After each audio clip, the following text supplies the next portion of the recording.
Hi అండి. ఇప్పుడు నేను గుండెమేడ నుంచి కుంచనపల్లి వెళ్ళే తార్ రోడ్లో ఉన్నాను. ఇది 60 ఫీట్ రోడ్డు.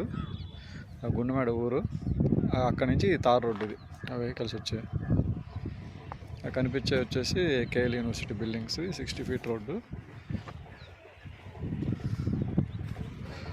మనకి ఇక్కడ 32 సెంట్లు వచ్చిందండి.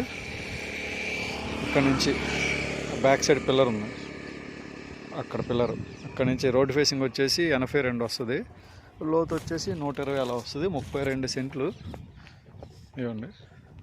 ఈ రోడ్డు అలాగే కుంచనపల్లి వెళ్తుంది. ఎదురుగా వెళ్ళాల్సి ఆపోజిట్గా రోడ్డు అలా కుంచనపల్లి వెళ్తుంది. అలాగే అపర్ణ అపార్ట్మెంట్స్కి కూడా కనెక్టివిటీ ఉంటుంది. అక్కడ ఆ చెట్లు వెనక జూమ్ చేస్తే వెళ్ళాల్సి ఉంటుంది. అక్కడంతా గజం 60,000. మనకి ఈ తార్ రోడ్డు ఫేసింగ్ ఇవ్వండి. పసుపు తాట 32 సెంట్లు ఒకటి, 30 సెంట్లు ఒకటి, 2 బిట్లు విడివిడిగా ఉన్నాయి. రెండింటికి రోడ్డు ఫేసింగ్ 82 అలా వస్తుంది. లోతు 120 వస్తుంది. దగ్గర 60 అడుగులు తార్ రోడ్డు ఫేసింగ్ గుండెమేడ కింద వస్తుందండి. కుంచనపల్లి వెళ్ళే రోడ్డు. ఇది ప్రైస్ డీటెయిల్స్ వచ్చేసి డిస్క్రిప్షన్ నెంబర్ ఇస్తాను. నెంబర్కి కాల్ చేయండి.